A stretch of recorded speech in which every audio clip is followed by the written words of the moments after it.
예배 자리로 나오신 우리 성도님들 사랑하고 축복합니다. 이번 주에 우리 배영숙 권사님 남편분께서 전하셔서 장례를 치르고 잘 마쳤습니다. 또 함께 위로해 주시고 또 참여해 주신 우리 성도님들 감사드리고요. 또 우리 배영숙 권사님 오늘 또 식사 때 떡을 제공해 주셨습니다. 또 함께 드시면서 또 기도해 주시고 많은 위로 부탁드립니다. 이렇게 가족과 이별한다는 것은요, 우리 인생에 있어서 가장 큰 슬픔 중 하나입니다. 사랑하는 사람과 헤어지는 것. 그것을 경험해 보신 분들도 계실 거고요. 그리고 아직 경험하지 못한 분들도 계실 겁니다. 인간은요, 삶 속에서 이런 슬픔을 겪으면서 살아갑니다. 인간에게 희노애락이라는 것이 있죠. 기쁨과 분노와 또한 슬픔과 즐거움. 날마다 우리는 이 희노애락 속에서 살아갑니다. 누구도 피해갈 수 없어요. 그렇다고 맨날 기쁨만 있느냐? 그렇지 않고요. 슬픔도 있고요. 또 슬픔만 있느냐? 즐거움도 있고 또 분노도 있습니다. 그 슬픔 중에서 가장 큰 슬픔이 사랑하는 가족을 먼저 보내는 슬픔일 것입니다. 지금까지 저는 많은 장례를 이제 집례해 봤습니다. 한 100여 건 이상 했는데요. 그 중에 가장 힘들었던 그리고 어려운 장례식이 있습니다. 그것은 바로 자녀를 먼저 보내는 장례식이에요. 정말로 겪어서는 안 될 일을 겪는 겁니다. 많은 장례를 했지만 그 중에 딱 세 번 자녀를 먼저 보내는 장례식 집례를 한 적이 있습니다. 근데 그 장례식은요, 뭐 아무런 위로가 필요가 없어요. 위로할 수도 없어요. 할 수도 없어요. 그 세 번의 장례식 중에서 그 중에 제일 가슴 아팠던 장례식이 하나가 있는데요. 그 장례식은 아이가 태어난 지 2달 만에 죽었어요. 태어날 때 약하게 태어났다가 계속 이제 병원에 있다가 죽은 거예요. 그리고 그 장례식은요, 3일장 하지 않았습니다. 하루에 그냥 화장해서 끝냈어요. 3일 하면요, 부모가 못 버틸 것 같아요. 못 버텨요. 너무나 슬픔이 크기 때문에. 그 부모는요, 절규해서 웁니다. 근데 그 부모의 울음소리가요, 주변 사람들의 마음을, 가슴을 찢어놔요. 그래서 저는 제일 기억에 남아요. 그 가슴 찢어지는, 본인만 가슴 아픈 것이 아니라 그냥 거기에 뭐 모르는 사람까지요. 모르는 사람까지 슬퍼해요. 모르는 사람까지. 울면서 아이한테 미안하다. 내가 잘못했다. 내가 건강하게 나았어야 되는데. 그러면서 웁니다. 인간은 이렇게 슬픔을 겪으면서 살아갑니다. 사랑하는 사람과 헤어짐의 슬픔. 또 애인과 헤어질 때도요. 젊은이들은 웁니다. 겪어보셨잖아요. 우리 성도님들도. 예전 사귀던 지금 사람과 말고 예전 사귀던 그 상대가 헤어지고 지금 만나서 살고 있잖아요. 그죠? 그때 헤어짐의 슬픔도 있잖아요. 또 그런 슬픔뿐만이 아닙니다. 자신이 열심히 노력을 했어요. 근데 뜻대로 되지 않아요. 실패합니다. 가슴 아파요. 또한 억울한 일을 당했을 때도 마음이 아프고 슬픕니다. 이렇게 슬픔은요, 우리 삶 속에 늘 존재합니다. 존재해요. 우리 삶 속에 존재할 뿐만 아니라 성경 안에서도요, 그 슬픔을 나타내고 있어요. 아브라함이 사라랑 살고 또 이삭을 낳고 행복하게 살다가 사라가 먼저 죽습니다. 그때 슬퍼하며 애통했다라고 기록하고 있어요. 야곱도 슬퍼한 적이 있습니다. 야곱이 가장 사랑하는 아들 요셉. 요셉이요 죽었다라는 소식을 듣습니다. 실제로는 죽지 않았죠. 형들이 그 요셉의 옷을 벗기고 거기에다가 짐승의 피를 묻혀서 요셉이 죽었다라고 야곱에게 거짓말합니다. 그 이야기를 듣고 야곱이 며칠 동안 애통합니다. 슬퍼해요. 뿐만 아닙니다. 다윗도 요나단, 가장 친한 친구였던 요나단이 죽었을 때 애통합니다. 슬퍼해요. 사람뿐만 아니에요. 예수님께서도 슬퍼하셨습니다. 요한복음 11장에 보면은 예수님의 친구였던 나사로가 죽습니다. 장사 지내죠. 거기에는 이웃들과 또한 그의 누이가 함께 슬퍼하며 울고 있어요. 그것을 보시면서 예수님께서도 슬퍼하며 눈물을 흘리셨다라고 기록하고 있습니다. 사람이라면 누구나 다 그러한 슬픔을, 애통함을 겪습니다. 근데 오늘 말씀에 보면요, 예수님께서 이렇게 말씀하십니다. 애통하는 자는 복이 있나니 그들이 위로를 받을 것이며.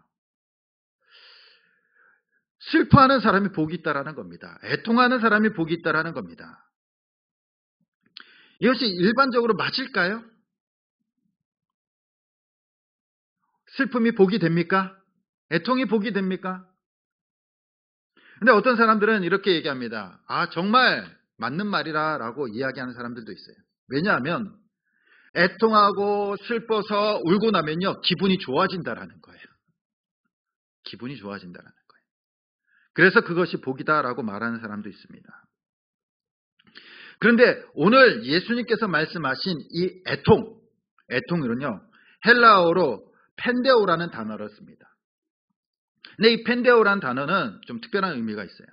이 슬픔이라는 헬라어 단어가 9가지가 있다고 합니다. 슬픔을 나타내는 단어.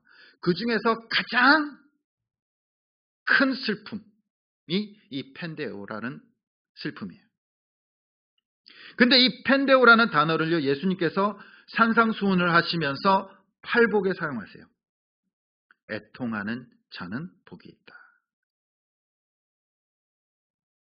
애통하는 자는 복이 있다. 왜 이런 말을 쓰셨을까요? 왜 이런 말을? 이 애통, 이 뭘까요? 주로 이 펜데오라는 단어는요, 어떨 때 쓰냐면요, 사랑하는 사람을 잃어버렸을 때 쓰는 단어예요. 그때의 슬픔, 그때의 아픔들. 근데 예수님께서 그 단어를 쓰시는 거예요. 사랑하는 것과 이별하는 자는 뭐예요? 복이 있다라는 거예요. 이해가 되지 않습니다. 왜 이렇게 말씀하셨을까요? 요한계시록 3장에 보면요, 라오디게아 교회가 나옵니다. 그 교회에게 하나님께서 책망하십니다. 뭐라고 책망하시냐면요, 말씀을 보면은 내가 내 행위를 아노니 내가 차지도 아니하고 뜨겁지도 아니하도다. 내가 차든지 뜨겁지 아니하기를 원하노라. 내가 이같이 미지근하여 뜨겁지도 아니하고 차지도 아니하니 내 입에서 너를 토하여 버리리라. 내가 말하기를 나는 부자라 부유하여 부족한 것이 없다 하나 내 공고한 것과 가련한 것과 가난한 것과 눈먼 것과 벌거벗은 것을 알지 못하는도다. 이 말을 왜 하시냐면요, 라오디게아 교회는요 너무나 평화로운 교회였어요. 교회 문제가 없어요. 근데 하나님께서 책망하시고 계세요. 가정에 문제도 없고요, 교회도 평안해요. 왜 책망하십니까? 라오디게아 교회 성도들은요, 스스로를 나는 신앙생활 이만하면 됐다라고 생각하는 거예요. 됐다. 난 잘하고 있어. 예배도 잘 드리고 헌금도 잘하고 전도도 잘하고 뭐 성경 공부도 하고 그러니까 내가 신앙생활 잘 하니까 우리 가정에 문제도 없고 교회에 문제도 없다라고 생각을 하는 겁니다. 대부분 그렇게 생각하지 않나요?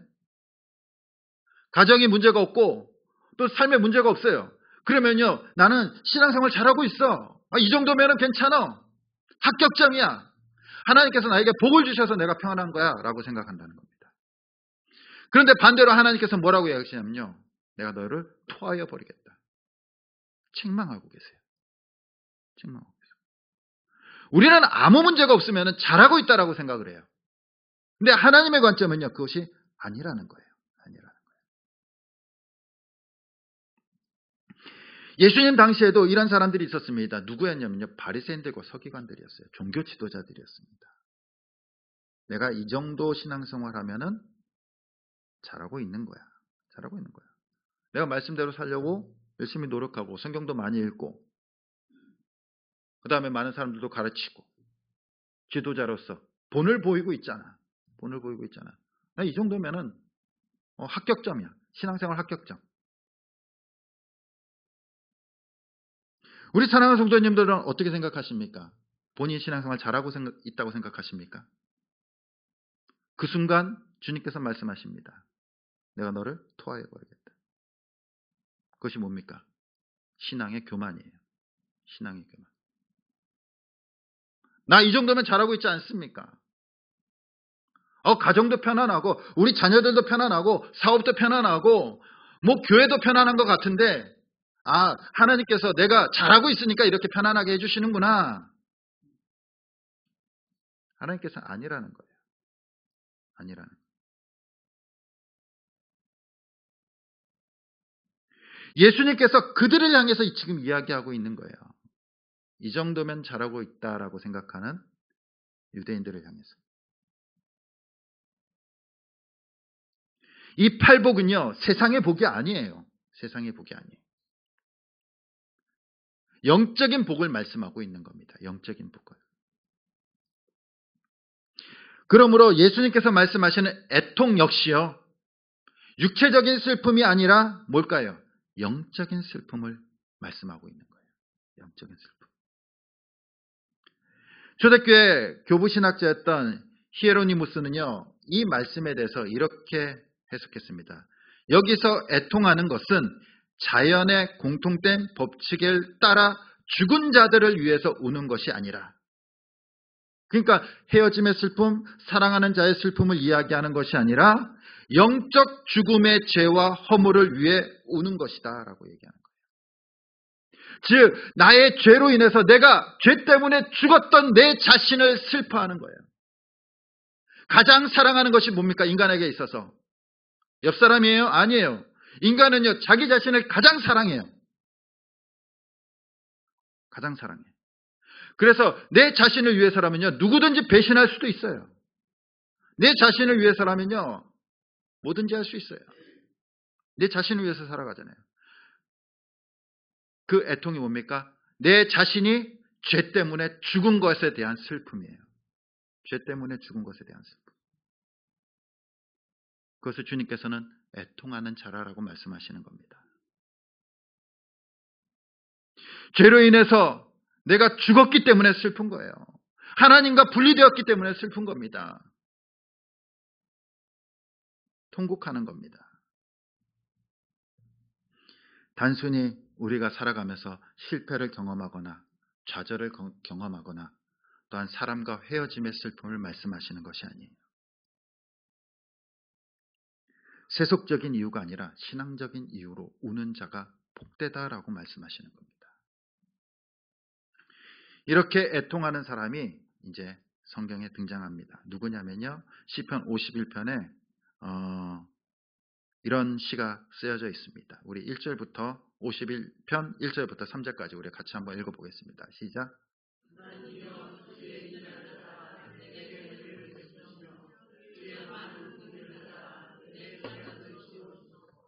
나의 죄악을 맑게 씻으시며 나의 죄를 깨끗이 제하소서. 물은 나는 내 죄가를 아오니 내 죄가 항상 내 앞에 있나이다. 아멘.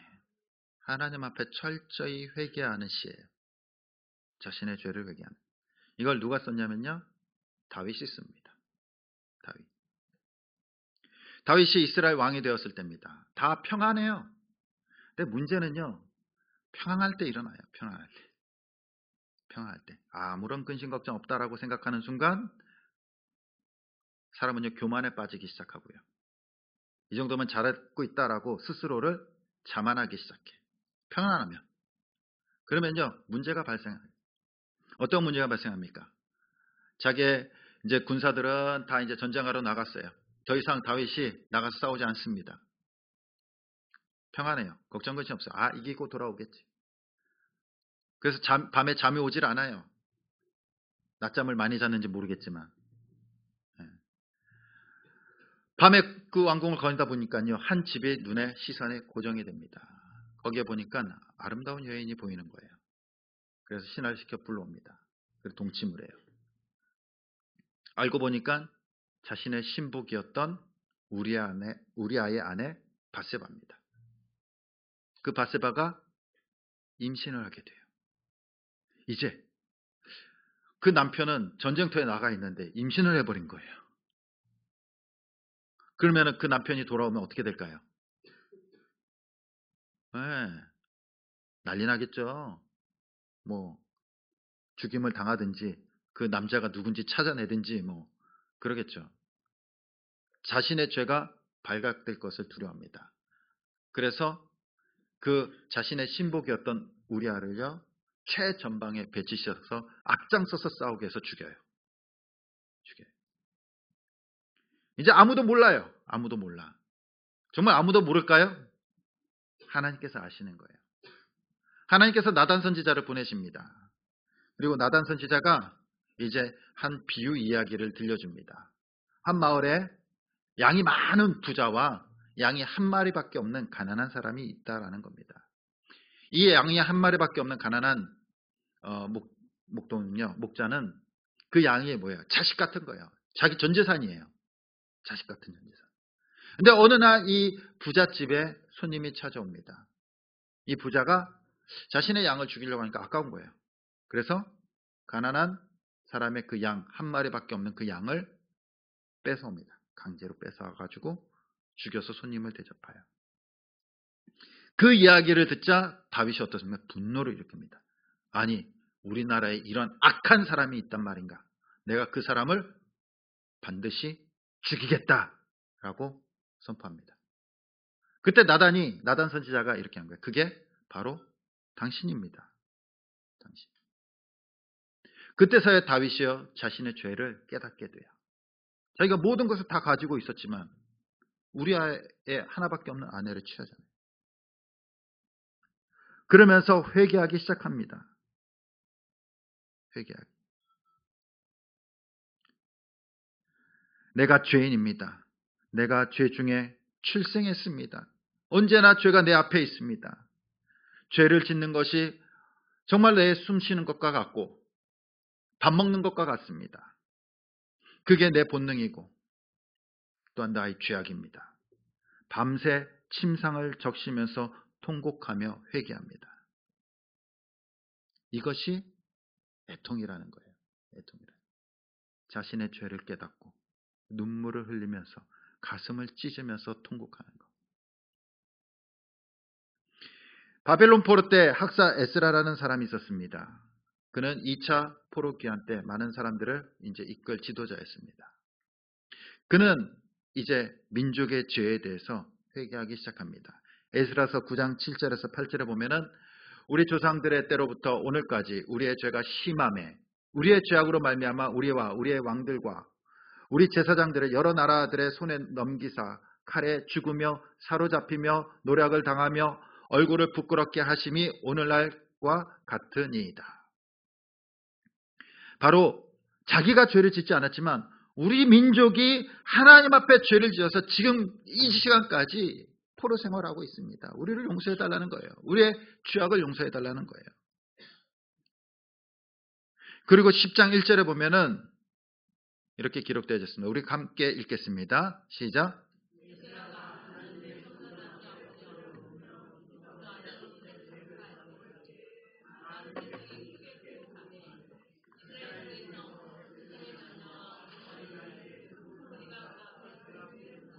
아멘.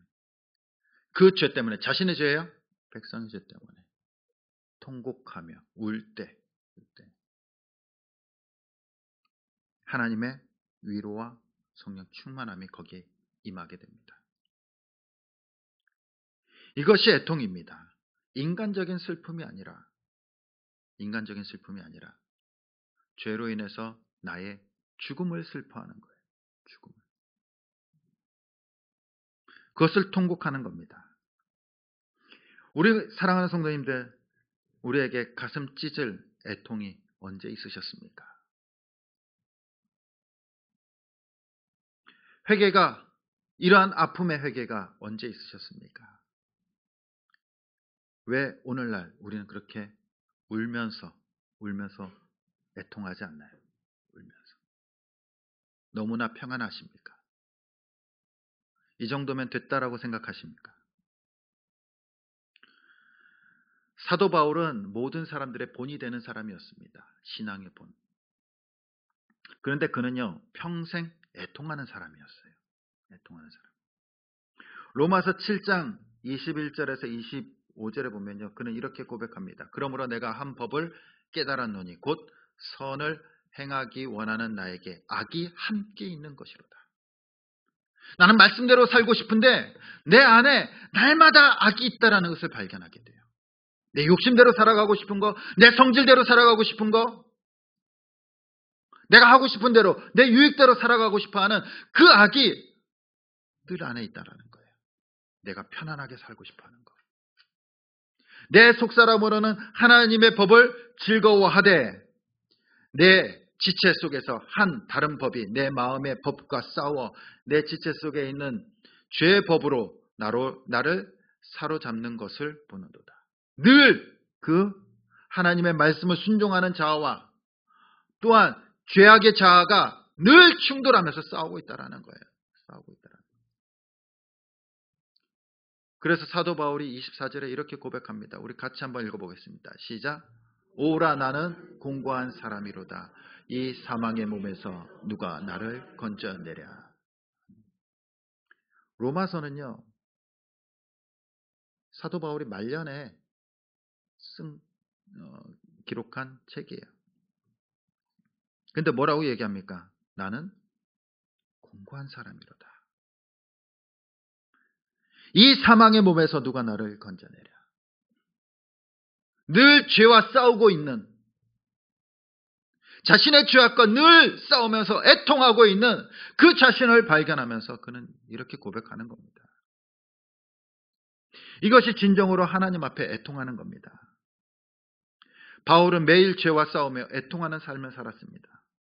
하나님 앞에 서면요, 내 연약함을 깨닫게 되고요, 내 죄악을 깨닫게 됩니다. 불결하고 거룩하지 못한 나를 보게 되고요, 죄악 덩어림을 깨닫게 돼요. 그러면요, 울지 않을 수 없어요. 울지 않을 수 없어요. 그리고 애통하는 가운데 하나님의 은혜를 경험하게 되는 점이 있습니다. 그래서 예수님께서 말씀하시는 거예요. 애통하는 자는 복이 있나니. 복이 있나니. 그 복이 뭡니까? 그 주님을 만나는 복이에요. 주님을 만나는 복. 우리가 살아가면서 슬픔과 애통은 피해갈 수 없는 우리의 삶의 한 부분입니다. 그러나 우리가 날마다 슬피 울고 가슴 치면서 우는 것은 뭐 때문에 울고 계십니까? 세상적인 일로 가슴 아파하고 있지 않습니까? 사업이 실패합니다. 자녀들이 잘 안 돼요. 자녀들이 힘들어해요. 실패합니다. 그러면요, 가슴을 치면서 울면서 애통해요. 삶이 어렵습니다. 누구 때문에 상처받아요. 우는 거예요. 우는 거예요.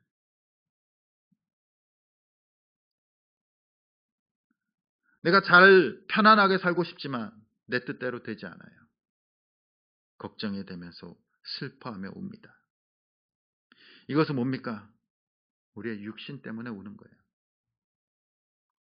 그러나 우리는요, 정말 우리의 애통은요, 우리의 연약함과 죄악을 깨달을 때 주님 앞에서 애통하는 겁니다.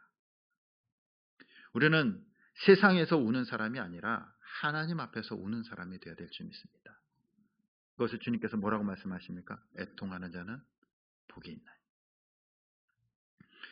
우리는 마음이 괴로우면요, 주님을 찾습니다. 스스로 해결할 수 없는 문제가 생기면요, 이제 기도하기 시작해요. 하나님, 내 힘으로 할 수 없습니다. 내 능력으로 되지 않습니다. 하나님밖에 없습니다. 하나님만 의지합니다. 그러면서 하나님께 매달립니다. 그것이 뭡니까? 지난주에 말씀드렸던 심령이 가난한 자죠. 하나님밖에 없습니다. 하나님 해주세요. 그러면서 매달리면서 웁니다. 그냥 뭐 여러 가지 말하고 싶지만 여러 가지 뭐 말할 수도 없어요. 그 일만 생각하면, 그 아픔만 생각하면요, 그냥 눈물이 쏟아지는 거예요. 우는 것 말고 할 것이 없습니다. 그냥 흐느낄 뿐이에요. 흐느낄 뿐. 주님만 외치는 거예요. 주님, 주님.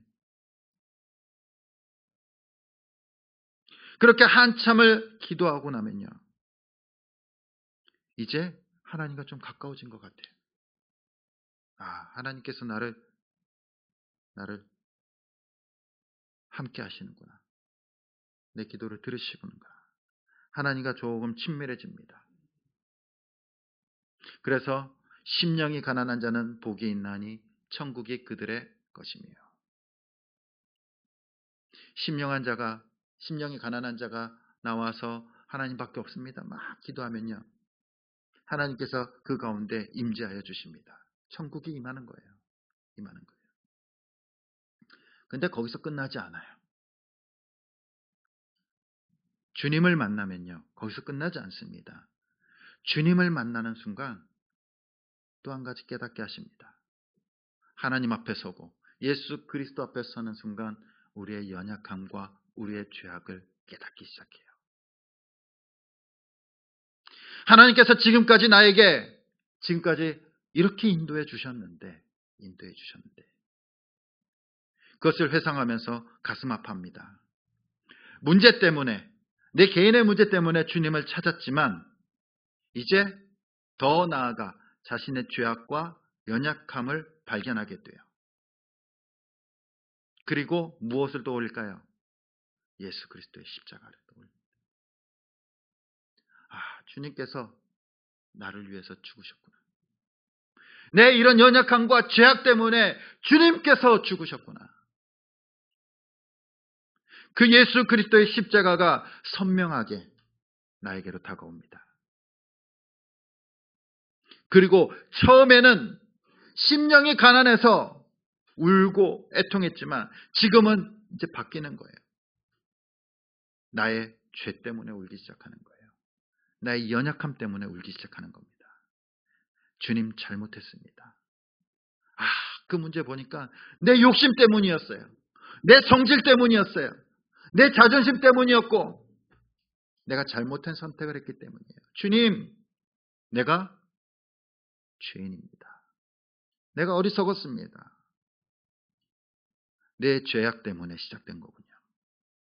주님, 잘못했습니다. 용서해달라고. 그리고 기도하기 시작합니다. 문제 때문에 나왔지만 이제 그 눈물은요, 자신의 죄악을 회개하는 눈물로 바뀌는 거예요. 그리고 그때 하나님이 함께 하신다라는 사실을 깨닫기 시작합니다. 아, 주님께서 나를 용서해 주시고 나를 구원해 주셨구나. 그 은혜까지 나아가는 거예요. 그리고 주님께서 내가 죄인임에도 불구하고, 내가 어리석었고 연약함에도 불구하고 나와 함께 해주신다는 그 사실만으로 위로를 받는 겁니다. 위로를 받는 거예요. 그리고 하나님께서 그 애통하는 마음을 어루만져 주십니다. 용서해 주십니다. 내가 처음에 왔을 때, 주님 앞에 섰을 때 그 상황은 변하지 않았어요. 변하지 않았어요. 상황이 해결되지 않았어요. 그러나 주님 앞에 나와서 애통하며 자신의 죄를 고백하며 회개하며 기도할 때 하나님께서 그에게 사죄의 은총과 위로를 주실 때요, 우리의 마음에 힘이 생기는 거예요. 주님의 위로로.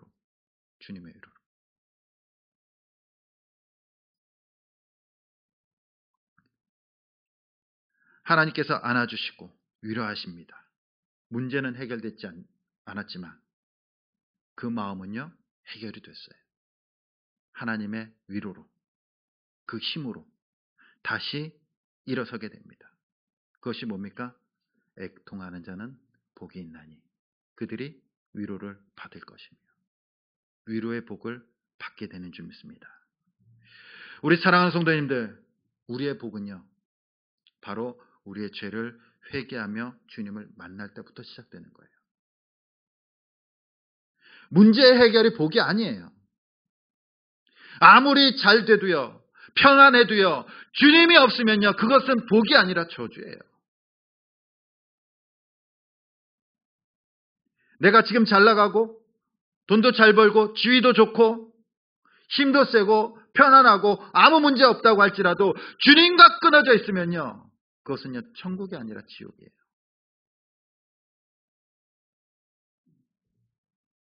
진정한 복은요, 나의 죄가 죽고 주님께서 내 삶을 인도해 주시는 것이 우리의 복인 줄 믿습니다.